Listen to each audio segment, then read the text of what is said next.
उत्तराखंड के उत्तरकाशी में शनिवार शाम बादल फटने से नौगांव इलाके में अचानक बाढ़ आ गई और भूस्खलन हुआ। मलबा आने से नौगांव बाजार में अफरा तफरी मच गई और लोग अपनी जान बचाने के लिए इधर उधर भागने लगे।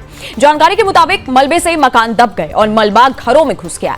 मुख्यमंत्री पुष्कर सिंह धामी ने एक पोस्ट में कहा कि उत्तरकाशी जिले के नौगांव इलाके में भारी बारिश से नुकसान की खबर मिलने पर मैंने तुरंत जिला अधिकारी से बात की और उन्हें युद्ध स्तर पर बचाव और राहत अभियान चलाने के निर्देश दिए। सीएम धामी ने कहा कि उन्होंने प्रभावित लोगों को तुरंत सुरक्षित स्थानों पर पहुंचाने और उनको हर संभव मदद पहुंचाने के स्पष्ट निर्देश दिए हैं।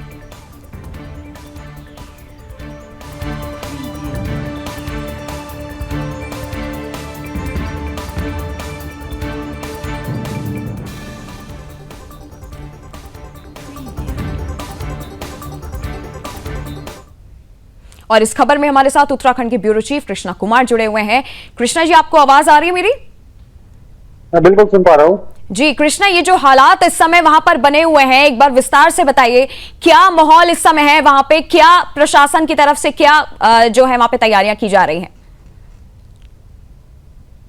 बिल्कुल नंदिनी, देखिए कल देर शाम जो है उत्तरकाशी के नौगांव क्षेत्र में बादल फटने की जो है वो घटना सामने आई है, क्योंकि पहाड़ से लेकर मैदान तक कल देर शाम तक जो है वो बारिश लगातार जारी रही है। उत्तरकाशी क्षेत्र में एक बार फिर से बादल फटने की घटना जो है वो दर्ज करी गई है, जिसमें नौगांव क्षेत्र में काफी ज्यादा अतिवृष्टि जो है वो देखी गई है। कई घरों में मलबे का जो है वो पानी घुसा है, तो एक घर मलबे में भी दब गया था पूरा, जिसमें कई लोग फंसे हुए थे। लेकिन एसडीआरएफ ने तुरंत इस पे जल्द ही रेस्क्यू ऑपरेशन शुरू करके जो है वो उन लोगों को सुरक्षित स्थान पे जो है लाया गया। बाकी जिन घरों में पानी घुस गया था, जो लोग इस तरीके से वहां पे रह नहीं पा रहे थे, तो उनको भी सुरक्षित स्थान पे फिलहाल शासन प्रशासन ने जो है वो शिफ्ट कर दिया गया है। राहत बचाव कार्य प्रशासन के द्वारा जो है वो लगातार कल देर रात तक जारी रहा। सफल एक तरीके से राहत बचाव कार्य के बाद अब सभी लोगों को सुरक्षित स्थान पर रखा गया है, जहाँ पे तमाम शासन प्रशासन द्वारा उनकी देखरेख करी जा रही है। चाहे खाने की व्यवस्था की बात करें, चाहे हम अन्य सामानों की बात करें, उसका ध्यान पूरा रखा जा रहा है, क्योंकि मुख्यमंत्री पुष्कर सिंह धामी ने तुरंत ही इस पूरे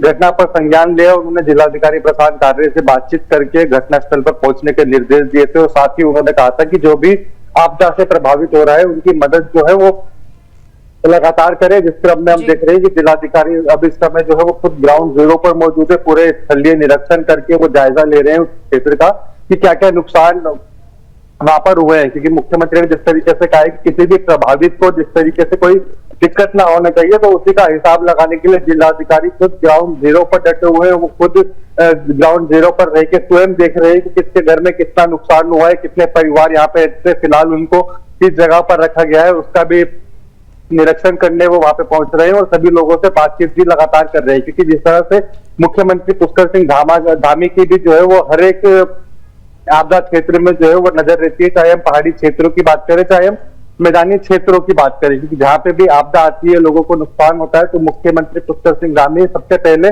उनकी मदद के लिए जो है वो हर जगह पर पहुंचते हैं। आपदा प्रभावितों से भी जो है वो लगातार बातचीत करके उनको हर संभव सहायता का जो है वो भरोसा देते हैं और हर संभव सहायता हर एक व्यक्ति की जो है वो उत्तराखंड सरकार द्वारा जल्द ही करी जा रही है। क्योंकि हमने घराली आपदा में ही देखा था कि 5 अगस्त को जो है वो आपदा आई थी, लेकिन 10 तारीख से पहले आपदा प्रभावितों को जो है वो प्रशासन ने चेक भी जो है वो वितरित कर दिए थे। तो इमरजेंसी एक्शन प्लान लेके आपदा प्रभावितों की जो है वो लगातार उत्तराखंड में मदद भी करी जा रही है। नंदिनी जी। कृष्णा, और जिस तरह से हम देख सकते हैं तस्वीरों में कि बादल फटने से जिस तरह से पानी जो है घरों में दुकानों में घुस गया है और जिस तरह से सीएम पुष्कर सिंह धामी ग्राउंड पे डटे हुए हैं, उनकी तरफ से हालांकि जिनकी भी जान मान की नुकसानी हुई थी उनको मुआवजा देने की भी बात कही गई थी। क्या ऐसी कोई खबर अभी है कि अभी किसी को कोई जान माल की कोई नुकसान हुआ है वहां पे?